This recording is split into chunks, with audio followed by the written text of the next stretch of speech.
레위 가족 중 한 사람이 가서 레위 여자에게 장가들어 그 여자가 임신하여 아들을 낳으니 그가 잘생긴 것을 보고 석 달 동안 그를 숨겼으나 더 숨길 수 없게 되매 그를 위하여 갈대 상자를 가져다가 역청과 나무진을 칠하고 아기를 거기 담아 나일 강가 갈대 사이에 두고 그의 누이가 어떻게 되는지를 알려고 멀리 섰더니 바로의 딸이 목욕하러 나일 강으로 내려오고 시녀들은 나일 강가를 거닐 때에 그가 갈대 사이에 상자를 보고 시녀를 보내어 가져다가 열고 그 아이를 보니 아기가 우는지라 그가 그를 불쌍히 여겨 이르되 이는 히브리 사람의 아기로다.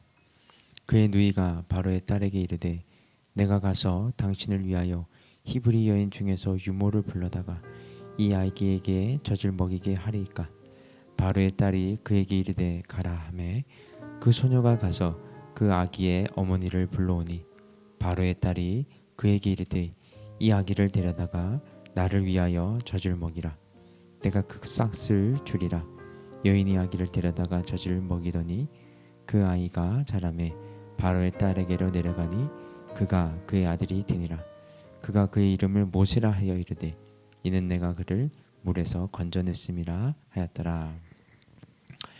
출애굽기 1장은 이제부터 태어나는 남자아이들을 나일강에 던져 죽이라는 명령으로 끝이 납니다. 사실 1장에서 애굽 왕 바로는 이스라엘 자손들의 숫자를 줄이기 위해 갖은 수를 다 쓰고 있었습니다. 온갖 고역으로 힘들게 했고요. 산파들을 불러 남자아이들이 태어나면 죽이라고 했습니다. 하지만 산파들은 하나님을 두려워하므로 바로의 명령을 따르지 않았습니다. 그러자 바로 왕은 더 이상 참지 못하고 공개적으로 남자아이들이 태어나면 나일강에 던져 죽이라고 명령합니다. 이 장면은 이스라엘 자손을 번성케 하는 하나님의 뜻과 이스라엘 자손을 죽이고자 하는 바로의 뜻이 강력하게 부딪히는 장면입니다. 이러한 극심한 대결의 한복판에서 하나님은 도대체 어떻게 당신의 역사를 이루어 갈까요? 오늘 우리는 하나님께서 하나님의 일을 성취해 나가실 때 그 방법이 무엇인지를 발견하게 됩니다. 결론부터 말씀드리면 그 역사의 중심에는 사람이 있다는 것입니다. 즉 이스라엘로 대변되는 하나님의 백성, 그 백성을 통해 이루기 원하시는 이 구원 사역의 중심에는 사람이 있다는 것입니다. 하나님은 항상 그분의 나라를 위하여 역사하실 때 믿음의 사람들을 세우십니다. 그래서 무엇보다도 중요한 공동체의 사명은 사람을 세우는 것입니다. 믿음의 역사를 지속시킬 수 있고 믿음의 역사를 출발시킬 수 있는 그 사람을 세우는 것, 그것이 가장 중요한 공동체의 소명이라고 말할 수 있습니다.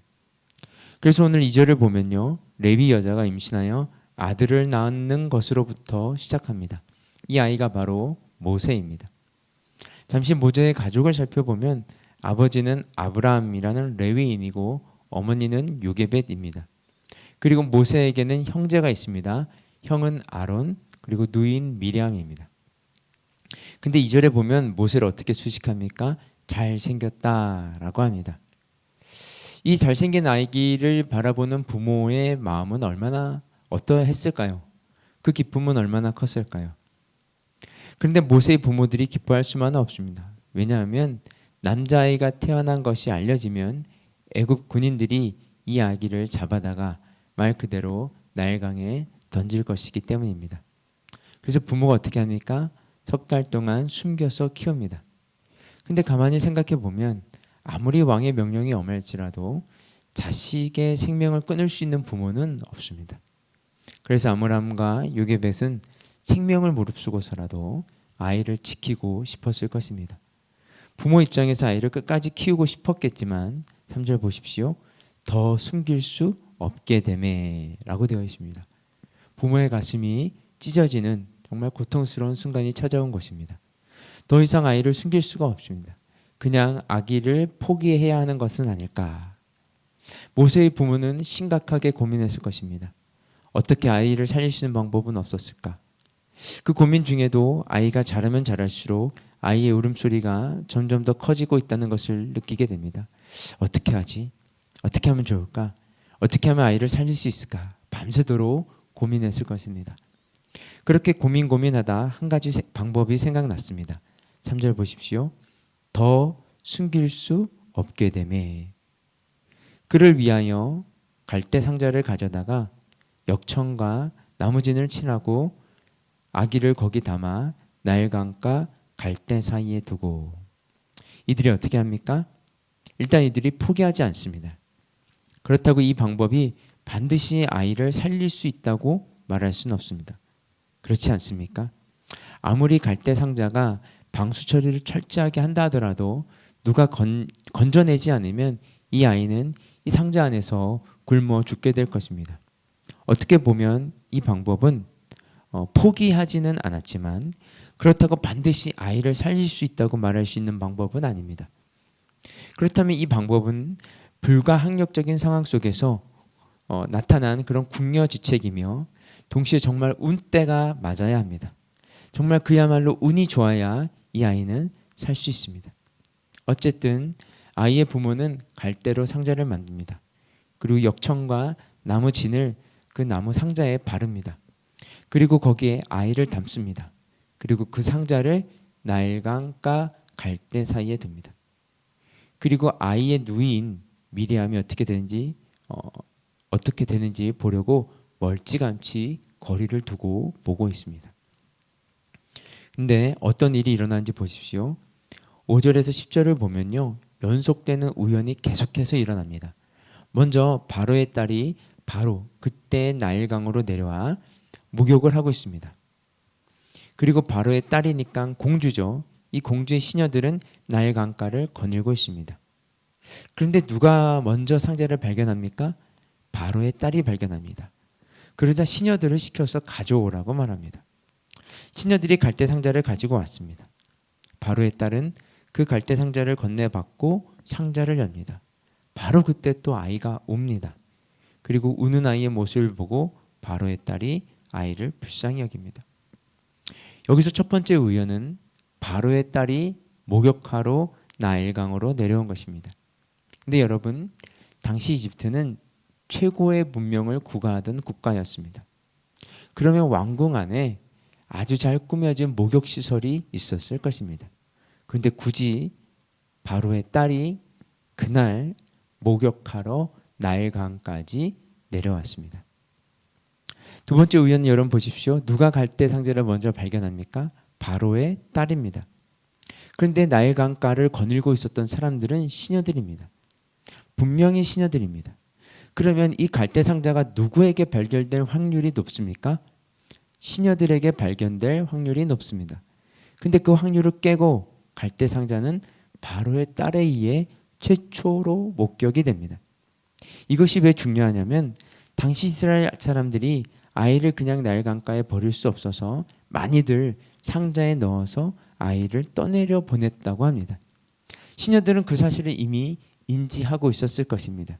그래서 시녀들이 만약 먼저 그 갈대 상자를 발견했다면 별로 관심을 가지지 않았을 것입니다.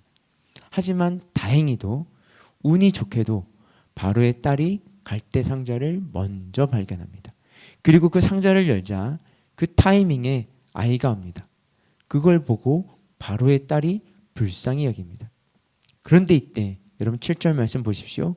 그의 누이가 바로의 딸에게 이르되 내가 가서 당신을 위하여 히브리 여인 중에서 유모를 불러다가 이 아이에게 젖을 먹이게 하리까. 그러자 바로의 딸이 뭐라고 대답합니까? 8절에 바로의 딸이 그에게 이르되 가라. 젖을 먹일 유모를 데리고 오라고 합니다. 사실 이 대목이 기적 중에 기적입니다. 7절 말미에 보면 바로의 딸이 말합니다. 이는 히브리 사람의 아기로다. 바로의 딸도 알고 있었습니다. 죽을 수밖에 없는 운명을 타고난 아이라는 사실을 말입니다.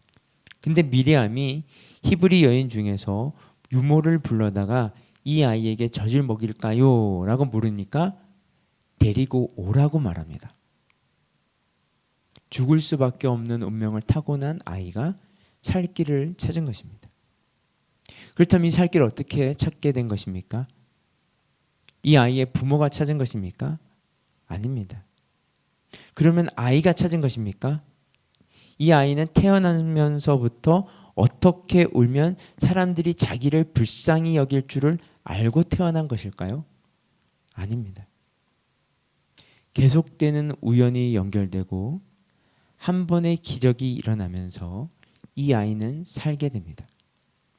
그리고 미리암은 자기 엄마 모세의 생모를 데려다가 아이의 젖을 먹이게 합니다.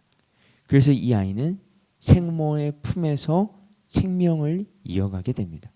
그리고 그 아이는 이스라엘 민족을 이끌고 출애굽을 할 모세가 됩니다. 이렇게 모세의 탄생 이야기는 마무리됩니다.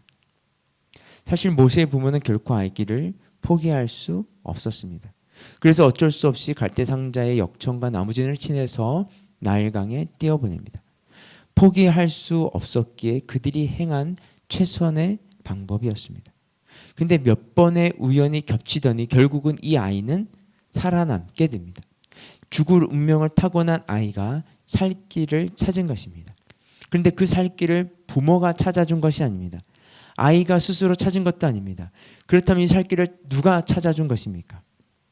여러분들은 단지 운이 좋았다라고 이야기하시겠습니까? 정말 운이 억수로 좋아서 이렇게 된 것입니까?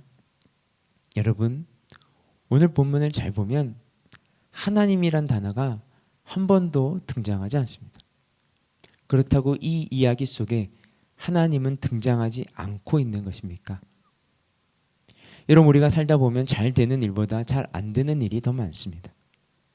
애를 쓰지만 노력하지만 도대체 안 되는 일이 훨씬 더 많은 것이 사실입니다. 그러다가 정말 어쩌다가 한 번씩 내 뜻이 내 소원이 이루어지기도 합니다. 사실 어떻게 보면 우리 인생은 우리가 어찌할 수 없는 부분이 더 많습니다. 그렇게 솔직히 우리는 할 수 있는 것은 최선을 다하는 것입니다. 있는 자리에서 내가 할 수 있는 모든 것을 다하는 것입니다. 모세의 부모처럼 말입니다. 그들은 그들의 처지와 상황 속에서 할 수 있는 것을 다 했습니다. 비록 그 방법이 아이를 분명히 살릴 수 있는 방법이 아니다 하더라도 말입니다. 근데 하나님이 어떻게 하십니까? 하나님의 뜻을 이루어 가십니다. 그리고 하나님이 그의 뜻을 이루어 가시는 모습은 우리 눈에는 마치 우연처럼 보입니다. 우연히 하필 그때 바로의 딸이 나일강에 내려와 목욕을 합니다. 집에는 좋은 목욕탕이 있었음에도 말입니다. 또 정황상 시녀들이 갈대상자를 먼저 발견해야 함에도 불구하고 바로의 딸이 먼저 갈대상자를 발견합니다. 또 히브리인의 아이다라는 것을 알고 있었음에도 불구하고 우는 아이를 보니 불쌍한 마음이 들어 그 아이를 살릴 방법을 찾습니다. 젖을 먹을 사람을 구해오라고 하죠.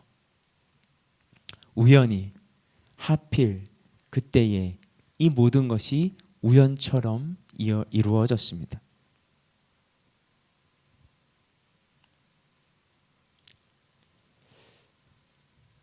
저는 여러분들이 여러분들의 인생을 더욱 적극적으로 하나님과 함께 하기를 바랍니다. 왜냐하면 하나님만큼 여러분들을 잘 알고 여러분들의 인생을 책임져 주실 수 있는 분은 세상에 없기 때문입니다. 모세의 부모도 모세의 인생을 책임질 수 없었습니다. 어쩔 수 없이 갈대 상자에 넣어서 강물에 흘려보내는 것이 최선이었습니다. 하지만 하나님이 그 갈대 상자를 붙드셨습니다. 그 갈대 상자를 책임지셨습니다. 그렇다면 여러분들의 인생도 마찬가지입니다. 하나님은 여러분들의 인생을 책임지시기 원하실 뿐만이 아니라 그런 힘과 능력이 충분하신 분입니다. 그렇다면 답은 단 하나밖에 없습니다. 내 인생을 하나님께 맡기는 것이죠. 여러분들은 최선을 다해 열심히 하십시오. 그 다음은 하나님께 맡기십시오. 그리고 수많은 우연들을 거쳐가십시오. 그러면 여러분들은 분명히 하나님의 선하신 뜻이 여러분들의 삶 가운데 완성되어 가고 있음을 보게 될 것입니다. 여러분 정말 잘하셨습니다. 예수 믿기 정말 잘하셨습니다. 끝까지 이 믿음 포기하지 않고 하나님이 만들어 가시는 그 우연에 여러분들 인생을 맡기시는 믿음의 사람으로 성장하시기를 주의 이름으로 축복합니다. 함께 기도하겠습니다. 하나님, 이 수많은 우연 속에 하나님의 손길이 있음을 발견하게 됩니다. 그 우연이 겹치고 겹쳐서 결국에는 하나님의 뜻이 완성되리라는 것을 믿게 됩니다. 하나님, 내 인생 가운데도 이와 같은 일들이 일어날 수 있도록 나의 믿음을 배가시키시고 증가시켜서 오직 믿음으로 살아가게 하여 주시옵소서. 이 모든 말씀 예수 그리스도의 이름으로 기도드렸습니다. 아멘. 우리 계속해서 개인 기도 제목 가지고 기도하며 나아가도록 하겠습니다.